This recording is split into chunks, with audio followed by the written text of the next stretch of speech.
तो ये कहानी एक बहुत बड़े बिजनेसमैन लड़के की है जिसका नाम मिनक्यू होता है। उसे एक बहुत ही खतरनाक बीमारी थी। उसे इंसानों से एलर्जी होती है। जब भी वो किसी इंसान को हाथ लगाता या छूता उसके जिस्म पर दाने होने लगते, लाल रंग की जिल्द हो जाती, यहाँ तक कि सांस लेने में भी दिक्कत होती थी। मिनक्यू अपनी इस बीमारी से बहुत तंग था। वो आम इंसान की तरह जिंदगी गुजारना चाहता था। उसे भी अपनी जिंदगी में कोई दोस्त चाहिए थी, उसे शादी करनी थी, मगर अपनी इस बीमारी की वजह से वो हमेशा अकेला रहता। यही वजह थी कि उसने अपने आप को 10 साल से घर में कैद किया हुआ था। मिनक्यू अपना इलाज अपने घर पर ही करवाता था। एक दिन उसका डॉक्टर घर पर आता है और मिनक्यू से कहता है कि वो अपनी इस बीमारी के साथ रहना अब सीख ले, क्योंकि उसकी इस बीमारी का कोई इलाज नहीं था। साथ ही वो उसे हाथ पर बांधने के लिए एक घड़ी देता है जिसमें अलग अलग तरह के रंग थे जो इसकी एलर्जी की हालत को बताएंगे। नीले रंग में एनर्जी नॉर्मल, पीले रंग में हल्का सा अटैक होगा, ऑरेंज में मिनक्यू की वेन्स नसें काम करना बंद कर देंगी और जैसे ही लाल रंग होगा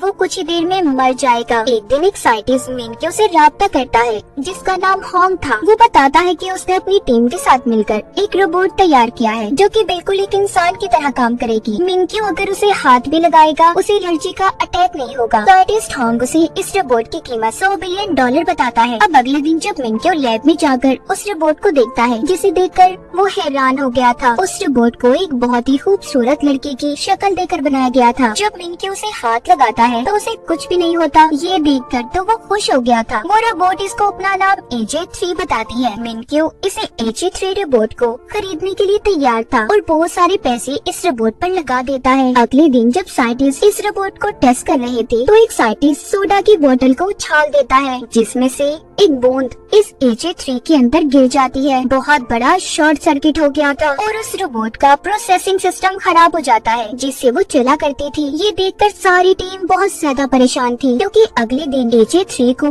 मिनक्यू के पास डिलीवर करना था। ये लोग उससे पैसे भी ले चुके थे। सारी टीम सोचती है कि इस रोबोट को तो ठीक करने में बहुत वक्त लगेगा, इस तरह इनकी मिनक्यू से डील भी कैंसिल हो जाएगी। इसलिए होंग को यहाँ पर एक आइडिया आता है। इसने AJ3 को अपनी एक बहुत ही पुरानी दोस्त जिसका नाम जिया होता है उसकी शक्ल देकर बनाया था, तो इसीलिए अभी उससे मिलने जाता है और सारी बात बताता है। इसका प्लान दरअसल मिनक्यू के पास जिया यानी कि असल इंसान को रोबोट बनाकर भेजने का था। पहले तो सारी बातें सुनकर जिया मना कर देती है, लेकिन जब होंग उसे पैसों की लालच देता है क्योंकि जिया बहुत गरीब थी तो इसलिए वो इस बात को मान गई थी। साइंटिस्ट की टीम जिया को अपनी लैब में ले जाकर रोबोट AJ की सारी बातें सिखाती है कि वो काम कैसे करती है, उठती कैसे है, पानी कैसे देती है, सब कुछ। फिर उसे रोबोट की तरह सेम कपड़े पहनाए जाते हैं, बालों में विग और आंखों में लेंस लगाए जाते हैं जो कि एक कैमरा की तरह काम करेंगे जिससे ये लोग जिया और मिनक्यू पर नजर रख सकते थे। अब खैर जिया को एक रोबोट की तरह तैयार करके मिनक्यू के घर भेज दिया जाता है। जैसे ही मिनक्यू इसके बड़े से ताबूत को खोलता है जिया तो उसे देखकर डर गई थी। दरअसल यहाँ पर हुआ कुछ यूँ था। कुछ दिन पहले जिया ने मिनक्यू को खाना डिलीवर किया मगर मिनक्यू को वो खाना अच्छा नहीं लगा था, इसीलिए उसने जिया को पैसे भी नहीं दिए। जब जिया ने उसे रोकने की कोशिश की तो मिनक्यू वहाँ से भाग गया ताकि जिया उसे हाथ न लगा पाए जिससे उसे एलर्जी होगी। मगर मिनक्यू को ये सब बातें याद नहीं थी। अभी होंग को कॉल करता है और जिया यानी के रोबोट के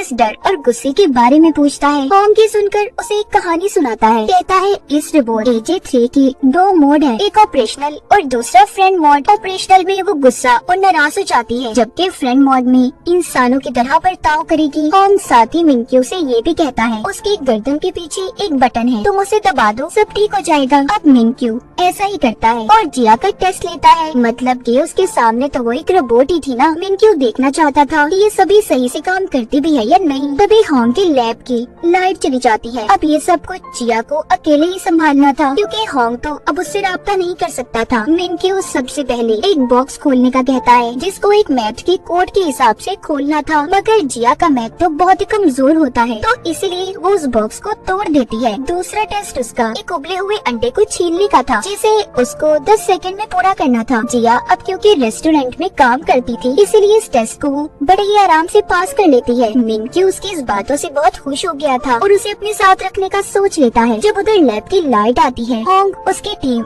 जिया के लेंस से जुड़ जाते हैं। वो देखते हैं कि जिया मिनक्यू पर चिल्ला रही थी क्योंकि वो तो उसकी बैटरी चेक करने के लिए उसकी कमर पर हाथ रखता जाता है। इसीलिए अब मिनक्यू होंग को कॉल करके कहता है, तुम मुझे धोखा दे रहे हो, इस रोबोट की तो बैटरी ही खराब है। वो ये सुनकर कहता है, देखिए ऐसा कुछ नहीं है, और जब भी तुम्हें लगे कि इस रोबोट में कोई प्रॉब्लम है तो तुम इसे मेरे पास ले आना, मैं ठीक कर दूंगा। अगर तुमने उसे हाथ लगाया तो शॉर्ट सर्किट भी हो सकता है।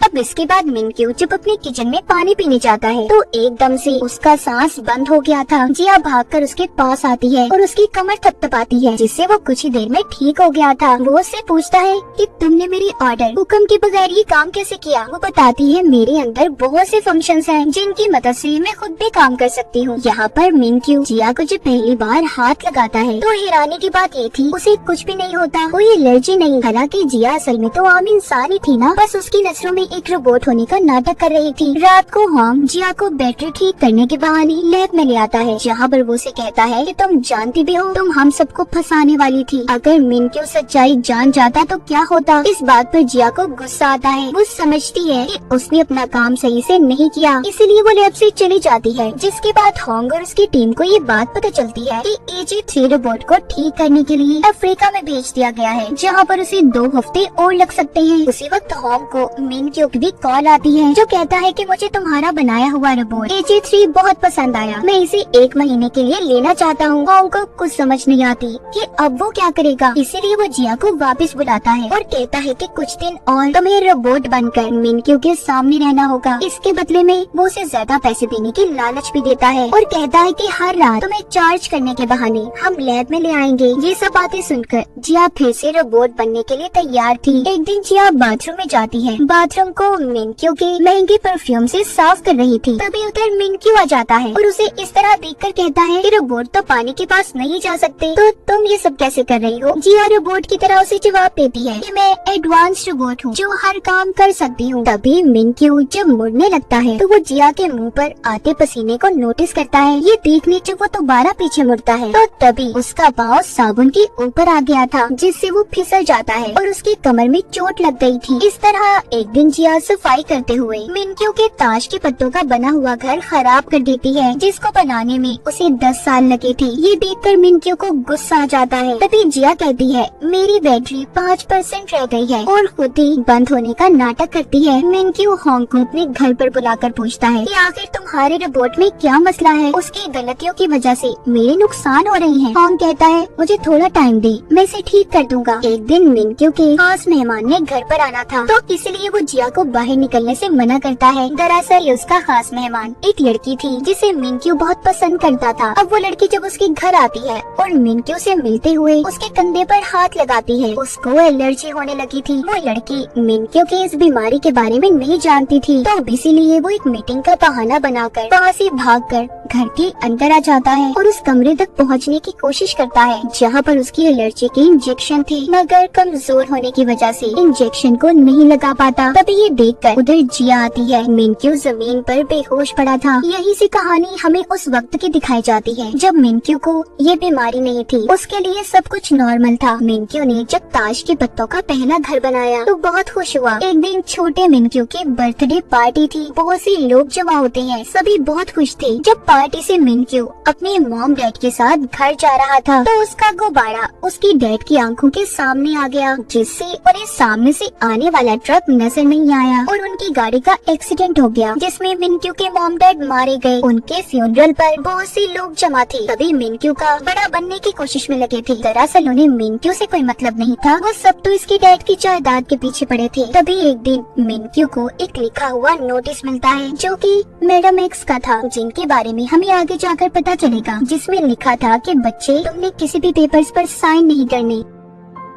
एक दिन जब वो अकेला बैठा था तो उसके पास उसका दोस्त आता है जिसके पास एडॉप्शंस के पेपर थे। वो कहता है, देखो इस पर साइन कर दो, जिसके बाद तो मेरे भाई बन जाओगे। मिनक्यू भी उन पेपर्स पर साइन कर देता है। तभी वो देखता है उसके दोस्त का हाथ एक शैतानी हाथ में बदल गया, जिससे डरकर वो वहाँ से भाग जाता है। अब उसका दोस्त अपने डैड के पास वापस आकर जब उन्हें वो पेपर्स देता है तो मिनक्यू ने आखिरी सफ़े पर अपने साइन की बजाय कुछ और लिखा था। उधर मिनक्यू अपने घर में आकर अकेला रहने लगा। उसके दिमाग में ये बात बैठ गई कि लोग बहुत गंदे हैं, वो उसके जायदाद के पीछे पड़े हैं, इसीलिए जब से उसे इंसानों से एलर्जी होने लगी। ये बात उसके खास डॉक्टर के अलावा कोई भी नहीं जानता था। इसी के साथ कहानी दोबारा प्रेजेंट मौजूदा दौर में आती है, जहाँ पर मिनक्यू को अब होश आ गया था। वो अपने पास जिया को पाता है, उसे बताता है कि मैंने सपना देखा, सभी लोग मेरे दुश्मन हैं। वो ये देखकर हैरान था कि वो बिल्कुल ठीक हो गया है। अब वो जिया के साथ और ज्यादा वक्त गुजारने लगा। एक दिन वो उसी लड़के से मिलने जाता है जिसे वो पसंद करता था। अब वो लड़की जाते हुए मिनक्यू से फिर से हाथ मिलाकर जाती है, तो तभी उसे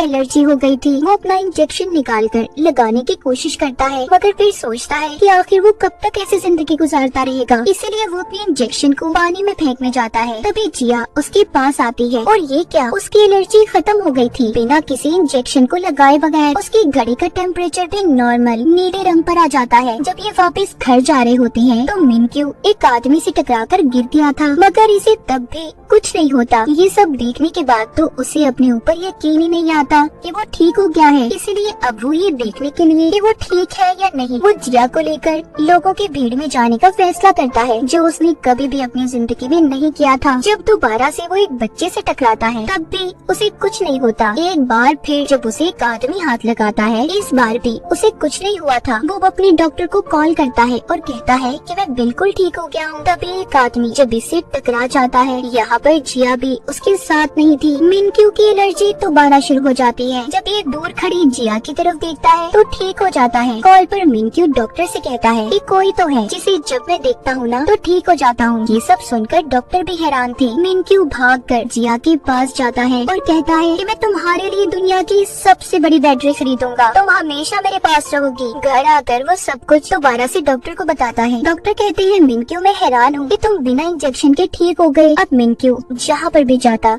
जिया को अपने साथ साथ रखता। उसकी नजर में तो अब भी वो सिर्फ एक रिपोर्ट थी। उधर लैब में दिखाया जाता है असल AJ3 रिपोर्ट ठीक हो गई है, मगर उसे ठीक से काम करने में कुछ वक्त अभी और लगने वाला था। जब जिया को ये बात पता चलती है कि AJ3 रिपोर्ट ठीक हो गई है तो उदास हो जाती है, क्योंकि अब इसे भी मिनक्यू के साथ रहने की आदत हो गई थी। एक दिन मिनक्यू जिया को होटल में लेकर जाता है, जहाँ पर वो लड़की अपने डैड के साथ आई हुई थी जिसे मिनक्यू पसंद करता था। वो जिया को ले जाकर एक अलग टेबल पर बिठा देता है। ये बात जिया को बहुत बुरी लगती है। जब मिनक्यू वापस आता है तो वो उसे ठीक से बात नहीं करती। अब मिनक्यू भी जान गया था कि वो तभी महफूज है जब AJ3 रिपोर्ट यानी कि जिया उसके साथ होगी। एक दिन जब वो गैस स्टेशन पर रुकता है तो क्रेडिट कार्ड लेते हुए उसका हाथ वहाँ के वर्कर के हाथ से लग जाता है। थोड़ा आगे जाने पर जब वो इस बात को नोटिस करता है कि उसे किसी ने हाथ लगाया तब भी उसे कुछ नहीं हुआ। ये सारी बातें जब वो अपने डॉक्टर को बताता है तो वो कहते हैं देखो अब तुम ठीक हो गए हो तो उस रिपोर्ट को भेज दो ना जिसे तुमने अपने घर में रखा है। मतलब जिया की बात हो रही थी यहाँ पर, मगर दिल में तो मिनक्यू को जिया से प्यार हो गया था। अब वो होंग के पास जाता है और उसे अपने दिल की बात बताता है। ये बात सुनकर वो कहता है कि तुम एक रोबोट की बात कर रहे हो जिसे पहले से डिजाइन किया गया था। मिनक्यू कहता है फिर मैं क्या करूँ, मैं पागल हो रहा हूँ, कैसे भुलाऊं मैं उसकी यादों को। वो कहता है एक रास्ता है, मैं उस रोबोट की सारी यादों को डिलीट कर दूंगा जिससे वो सब कुछ भूल जाएगी, पर तुम भी कहीं और चले जाना। अब आखिरी बार जिया को AJ3 रोबोट बनाकर मिनक्यू के पास भेजा जाता है। दोनों एक दूसरे को देखते हैं। बाहर बहुत ज्यादा बर्फबारी हो रही थी। आखिरी बार ये दोनों बाहर घूमने जाते हैं, फिर वापस से घर आ गए थे। मिनक्यू जिया का शुक्रिया करता है कि उसने उसे ठीक कर दिया। फिर वो अपने गले से अपनी मॉम का दिया हुआ लॉकेट उतार कर पहना देता है। फिर उसके गले लगकर रीसेट का बटन दबाकर बहुत रोता है। उधर AJ3 रोबोट को भी ये बात पता चल गई थी कि मिनक्यू का फोल्डर डिलीट हो गया है। दोनों रात को एक दूसरे को याद करके बहुत रोते हैं। जिया इतना रोती है कि बीमार हो गई थी। अगली सुबह दोनों अपनी जिंदगी की नई शुरुआत करते हैं। जिया अपनी नानी के घर जाने के लिए तैयार थी। जब वो ट्रेन में बैठी थी तो इत्तेफाक से उसी ट्रेन में मिनक्यू आता है जिसने जिया को देख लिया था। वो सोचता है कि इस लड़की की शक्ल तो बिल्कुल AJ3 रिपोर्ट जैसी है। दोनों एक दूसरे के आमने सामने बैठे थे पर बात तक नहीं करते क्योंकि जिया को मिनक्यू के साथ बोलने से मना किया गया था। अब ये होंग को कॉल करता है और बताता है कि मैंने तुम्हारे रोबोट जैसा एक चेहरा देखा। वो कहता है हाँ, मैंने उस रोबोट को अपनी खास की शक्ल दी थी। तो मिनक्यू कहता है क्या मैं उस इंसान से बात कर सकता हूँ? वो कहता है नहीं। इतना कहकर उसने कॉल को काट दिया था। मिनक्यू को यहाँ पर शक हो जाता है, इसीलिए वो जिया का पीछा करता वहाँ तक आ गया था जहाँ पर ये नौकरी करती और अपनी नानी के पास रहने वाली थी। उसकी नानी का एक होटल था, सब चले गए थे मगर मिनक्यू बैठा उसका इंतजार कर रहा था। जिया तंग आकर उसके पास जाकर बताती है कि हाँ, मेरा ही चेहरा AJ3 को दिया गया, इसके बदले मुझे बहुत से पैसे दिए गए थे। ये सब बताकर वो उसे वहाँ से जाने का कहती है मगर मिनक्यू अब इसके पास ही रहना चाहता था। कुछ दिन में उसकी जिया की नानी के साथ भी दोस्ती हो गई थी और वो जिया के साथ वो सब बिताए पल गुजारता है जो इसकी नजर में उसने AJ3 रोबोट के साथ गुजारे थी। एक दिन जब वो वापस आया तो देखता है जिया उधर होटल में नहीं थी, वो अपनी नानी के घर से जा चुकी थी। अब वो उसे पागलों की तरह यहाँ वहाँ ढूंढता है। तभी वो उसे समंदर के किनारे बैठी हुई मिलती है। उसकी नजर जिया के गले में उस लॉकेट पर जाती है जो उसने AJ3 रोबोट को पहनाया था। जिया उससे वो हार छुपाने की कोशिश भी करती है मगर मिनक्यू ने उसे देख लिया था। उसकी हालत बहुत खराब थी। उसे समझ आ जाती है कि उसके साथ बहुत बड़ा धोखा हुआ है। उसकी एनर्जी लाल रंग पर पहुंच गई थी जो ऐसा इसके साथ कभी नहीं हुआ था। वो जमीन पर गिर जाता है। उसके बचने के चांसेस भी बहुत कम लग रहे थे। तभी उधर हॉन्ग और डॉक्टर आ जाते हैं जो इसे इंजेक्शन लगाते हैं और घर ले आए थे। उसका इलाज किया जाता है। यहाँ पर जिया मिनक्यू से मिलकर उसे सब कुछ बताना चाहती थी मगर डॉक्टर उसको मना करते हैं। जब मिनक्यू ठीक हो जाता है तो उसके पास उसका एक खास असिस्टेंट आया था जो उसको जिया और हॉन्ग की कंपनी के खिलाफ केस करने का कहता है कि उन्होंने उसे धोखा दिया। यहाँ पर हमें ये भी पता चलता है कि वो असिस्टेंट दरअसल जिया का भाई था। उसने जिया के इस धोखे के बाद मिनक्यू के पास से नौकरी छोड़ दी थी। अब मिनक्यू हॉन्ग की टीम के पास जाता है और उसे अपने साथ धोखा करने के जुर्म में उनकी लैब को खाली करवा देता है। उधर जिया भी मिनक्यू के लिए खाना बनाने में मसरूफ थी। वो रोज उसके लिए खाना बनाकर ले जाने लगी थी लेकिन मिनक्यू को उस पर बहुत गुस्सा था। वो उसका खाना रोज कचरे के डब्बे में फेंक देता। जिया उससे कहती है तुम जो मर्जी करो, मैं रोज तुम्हें खाना देने आऊंगी। मिनक्यू जब रात को सोने लगा था तो उसे जिया की याद सता रही थी। वो बाहर अपनी नौकर के पास जाता है जो आग जलाकर बैठा हुआ था। वो उससे पूछता है कि तुमने भी मुझसे कोई झूठ बोला है तो अभी बता दो। नौकर जवाब देता है कि नहीं, मगर हर इंसान अपनी जिंदगी में कोई ना कोई झूठ लाजमी बोलता है। अगली सुबह दिखाया जाता है जब जिया मिनक्यू के लिए खाना ला रही थी, रास्ते में एक बच्चा आ जाता है जिस वजह से उसकी बाइक का एक्सीडेंट हो गया था और उसके हाथ पर चोट लग जाती है। अब मिनक्यू के पास जिया जब वक्त पर नहीं पहुंचती तो वो बेचैन हो जाता है क्योंकि दिल ही दिल में तो वो उसे बहुत चाहता था। अब जिया दिन में आने की बजाय रात को आती है। रूटीन की तरह उसके टेबल पर खाना सेट करती है और जाने लगी थी कि तभी उधर मिनक्यू आता है। कहता है कि तुम मुझसे झूठ बोलकर और धोखा देकर कितनी खुश नजर आती हो ना। जिया कहती है मेरी बात तो सुनो, मैं तुम्हें बहुत कुछ बताना चाहती हूँ। मगर मिनक्यू कोई भी बात सुनने के मूड में नहीं था और गुस्से से गिलास को तोड़ देता है जिसका कांच जिया के हाथ पर आकर लगा था। उसके हाथ से खून आने लगता है मगर फिर भी वो मिनक्यू से माफी मांगती है और चली जाती है। सुबह को मिनक्यू के घर जिया की एक दोस्त आती है। उसे समझाने की कोशिश कर रही थी। कहती है कि देखो अपनी जिद छोड़ दो, नहीं तो अपनी यादों में ही कैद होकर अकेले रह जाओगे। जिया हॉन्ग की टीम के साथ ऑस्ट्रेलिया जाने वाली है, उसे रोक लो। मिनक्यू जिया के दोस्त के सामने तो नॉर्मल होने का नाटक करता है मगर मन ही मन में वो परेशान हो रहा था। सुबह होते ही जब वो उस जगह पर जाता है जहाँ पर जिया रुकी हुई थी तो वहाँ पर वो हॉन्ग की टीम के लोगों को देखता है मगर वो अपनी गाड़ी लेकर वहाँ से चला गया था और वापस अपने घर आ जाता है जहाँ पर आकर वो टीवी में खबर सुनता है। उसे पता चलता है कि आज 70 सितारे आसमान पर टूटे नजर आएंगे। जब वो अपनी छतरी बदलने जाता है तो उसे जिया की छतरी मिलती है जिसे देखकर वो दोबारा से अपनी और जिया की प्यार भरी यादों में गुम हो जाता है। उधर AJ3 रोबोट भी सही से काम करने लग गई थी। मिनक्यू ने भी अब जिया से मिलने का फैसला कर लिया था क्योंकि वो जान चुका था कि वो उसके बगैर नहीं रह सकता। वो एक चट्टान पर जिया से मिलने जाता है जहाँ पर जिया उसे बताती है मैंने रोबोट बनने का नाटक किया, तुम एक रोबोट के साथ नहीं बल्कि एक इंसान के साथ अपना वक्त गुजार रहे थे। तभी मिनक्यू को AJ3 यानी कि जिया के साथ बिताए हुए पल याद आते हैं। वो कहता है और सच सच बताओ जिया, तुमने मेरे से और कितने झूठ बोले हैं। मैं कितना पागल बेवकूफ इंसान था ना कि असल इंसान और रोबोट में फर्क ही नहीं कर सका। जिया कहती है नहीं, मैंने तुमसे इसके अलावा कोई और झूठ नहीं बोला। तुम्हारे साथ तो वक्त गुजारना मुझे अच्छा लगता था। इस बात पर वो उसे अपने पास बैठने का बोलता है और कहता है अब जो भी बात तुम्हारे दिल में है ना सब बता दो मुझे। वो कहती है मैंने तुम्हारे साथ जितने भी पल बिताए मुझे सब याद है। मैं तुम्हें कभी खोना नहीं चाहती थी और मैंने कई बार बार कोशिश की कि तुम्हें सच बता दूं, सिर्फ इस वजह से रुक गई कि कहीं तुम्हारी एलर्जी दोबारा से ना हो जाए, क्योंकि ये सब कुछ तभी खत्म हुआ जब तुमने पुरानी यादों को अपने दिमाग से निकाल दिया। ये सुनकर मिनक्यू जिया को अपने पास करता है, मगर फिर उसे याद आ जाता है कि उसे तो एलर्जी है। वो जिया से कहता है, हमारा साथ यही तक था, तुम अपने रास्ते और अब मैं अपने रास्ते। मैं दूर चला जाऊंगा सबसे, जहाँ पर इंसान मेरे करीब ना आए, और पहले की तरह जिंदगी गुजारने लगूंगा। ये सुनकर जिया उसे रोक लेती है और बहुत रोती है, कहती है, प्लीज नहीं जाओ, मैंने तुमसे बहुत प्यार किया है, तुम ही वो इंसान हो जिसका मुझे मेरी जिंदगी में इंतजार था। ये सुनकर मिनक्यू जिया को गले लगा लेता है। आसमान पर बहुत से तारे टूटते हुए नजर आते हैं। सुबह दोनों लंबे ड्राइव पर जाते हैं। जब कैफे से मिनक्यू कॉफी लेता है तो देखता है उसकी घड़ी में फिर से एलर्जी का साइन शुरू होने लगा है। लेकिन जब मिनक्यू जिया को गाड़ी में सोता हुआ देखता है, उसकी एलर्जी नॉर्मल हो जाती है। फिर वो उसे घर छोड़कर जल्दी मिलने का कहता है, जिसके बाद घर आकर वो अपने डॉक्टर को कॉल करता है। डॉक्टर मिनक्यू से कहते हैं, तुम्हारी बीमारी का कोई भी मुकम्मल इलाज नहीं है, ये बीमारी कभी भी आ सकती है और कभी भी जा सकती है। अगले सीन में दिखाया जाता है एक अमीर आदमी जिसका नाम मार्टिन होता है, AJ3 रोबोट को होंग से खरीदने आता है, जो अब ठीक हो गई थी। वो कहता है, इस रोबोट को मैं एक खतरनाक हथियार के तौर पर इस्तेमाल करूंगा। वो उसे होंग की टीम से ले जाता है। ये रोबोट दरअसल होंग की टीम को मार्टिन ने ही बनाने का बोला था। अब जब मिनक्यू आता है और AJ3 के बारे में पूछता है तो होंग उसे बताता है कि उसे तो मार्टिन ले जा चुका है, जो कि खतरनाक मुजरिम है। उधर मार्टिन AJ3 को एक बड़े से ताबूत में ले जाने के लिए तैयार था। जब वो उस ताबूत को खोलता है तो उसमें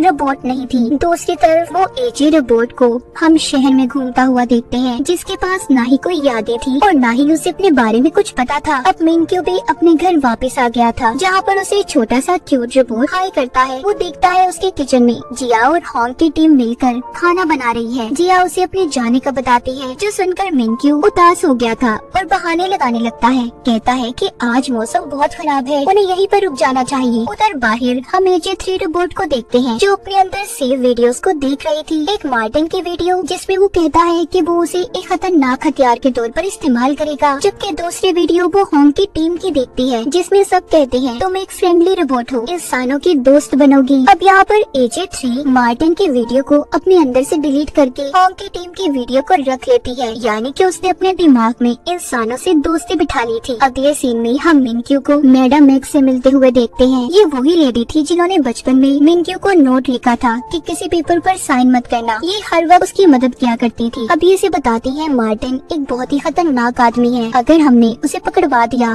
तो बहुत से लोगों का भला हो सकता है। उसके खिलाफ सबूत एक आदमी के पास है। जिसके बाद मिनक्यू उस आदमी से मिलने जाता है और उसे सबूत देने का कहता है, पर वो आदमी थोड़ा डर रहा था। लेकिन मिनक्यू कहता है, देखें, आपकी हिफाजत हमारी पुलिस टीम करेगी, आपको डरने की कोई जरूरत नहीं। इसीलिए वो आदमी अब मिनक्यू को मार्टिन के खिलाफ सबूत देने के लिए तैयार था। मिनक्यू ने वो सबूत पुलिस को पहुंचवा दिए थे। जिया भी मिनक्यू को ऐसी जगह पर ले जाती है जहाँ पर AJ3 को खरीदने की बहुत बड़ी डील चल रही थी। लेकिन वहाँ जाकर मिनक्यू को पता चलता है कि AJ3 रोबोट तो गुम हो गई है। उधर मार्टिन भी इस चीज से परेशान था कि AJ3 के अंदर उसकी सारी बातें रिकॉर्ड थी। उसे डर था कि इस बारे में अगर पुलिस को पता चल गया कि वो कहीं का नहीं रहेगा और पकड़ा जाएगा। इधर सड़कों पर घूमती हम AJ3 रोबोट को देखते हैं, जिसको अपने बारे में कुछ भी नहीं पता था। वो जाकर एक भिखारी के पास बैठ जाती है और उससे अपना एड्रेस पता पूछती है। उधर हर कोई इसे ढूंढ रहा था। जिया और मिनक्यू सड़कों पर उसे तलाश कर रहे थे, जबकि होंग की टीम CCTV कैमरास को चेक कर रही थी। लेकिन जल्द ही मार्टिन के आदमियों को AJ3 रोबोट की लोकेशन का पता चल जाता है। अब उसके सामने दो अजनबी लोग आकर वैन को रोककर कहते हैं कि हम तुम्हारे रिश्तेदार हैं। वो AJ3 रोबोट उनकी वैन में बैठ गई थी कि तभी पुलिस उतर आ जाती है। उन्होंने मार्टिन और उसके लोगों को गिरफ्तार कर लिया था। AJ3 को होंग की टीम अपने लैब में वापस ले आती है। तभी बहुत खुश थी कि उन्होंने रोबोट को ढूंढ लिया और गलत हाथों में जाने से बचा लिया। जिया और मिनक्यू घर वापस आकर बहुत खुश थे। होंग की टीम और सब मिलकर बैठकर खाना खाते हैं, जहाँ पर बैठे ये AJ3 रोबोट की वीडियोस देख रहे थे जब वो बाहर इंसानों से मिली। AJ3 ने बहुत अच्छा काम किया था। होंग इन्हें बताता है कि मैं इसका चेहरा बदलने वाला हूँ। उस रात सब मिलकर आखिरी बार उसे अलविदा बोलते हैं। अब मिनक्यू भी मीडिया के सामने अपने बारे में सब बता देता है कि उसे इंसानों से एलर्जी है, लेकिन वक्त के साथ साथ सब ठीक हो रहा है। वो उन सबका शुक्रिया अदा करता है जिनकी वजह से वो ठीक हुआ था। जिया और होंग की टीम वो ये भी बताता है कि वो एक AI रोबोट पर बहुत से पैसे खर्च करने वाला है। इतना बताते ही उसकी मार्केट के शेयर स्टार्स आसमानों से बातें करने लगे। अपनी जिंदगी के सही फैसले लेकर वो बहुत खुश और इत्मीनान नजर आ रहा था। वो जिया को कॉल करता है और रात को खाने पर मिलने का कहता है। अब वो जिया को बताता है कि तुम्हारा भाई अब भी मेरे पास नौकरी नहीं करना चाहता, वो इस्तीफा देने को तैयार है। जिया अब अपने भाई से मिलती है और उसकी बीवी के सामने बात करती है, जिस पर उसकी बीवी उसे नौकरी छोड़ने से मना करती है। अगली सुबह जिया का भाई मिंक्यू के पास जाकर माफी मांगता है और अपना इस्तीफा भी उसने वापस ले लिया था। इसके बाद कहानी कुछ वक्त बाद की दिखाई जाती है। अब एक नया AI रोबोट लॉन्च करने वाला था। उधर जिया का भाई भी मिंक्यू की कंपनी का बहुत बड़ा मैनेजर बन जाता है। हम जिया को देखते हैं जो अपनी कंपनी के लैंप्स कस्टमर्स को दिखा रही थी। कुछ देर के बाद उसने मिंक्यू से मिलने जाना था, जहाँ पर होंग की टीम और उसके भाई की फैमिली पहले ही मौजूद थी। वो उसके घर आ जाती है। उसके घर के बाहर एक गाड़ी रुकती है, जिसमें से एक फौजी उतरकर बाहर आता है। वो कोई और नहीं बल्कि मिंक्यू था, जो अब एक सोल्जर बन चुका था। जिया उसके पास आने लगती है, तभी फिसल गई थी। मिंक्यू उसे संभालता है और उसे बहुत ही गौर से देख रहा था। मतलब ये सब अपनी जिंदगी में बहुत आगे बढ़ गए थे। मिंक्यू की बीमारी भी बिल्कुल ठीक हो गई थी। इसी खूबसूरत लम्हे के बाद दोनों को मिंक्यू के घर की तरफ जाता हुआ दिखाया जाता है, जहाँ पर सभी इनका इंतजार कर रहे थे। और इसी के साथ ही सीरीज यहीं पर खत्म हो जाती है।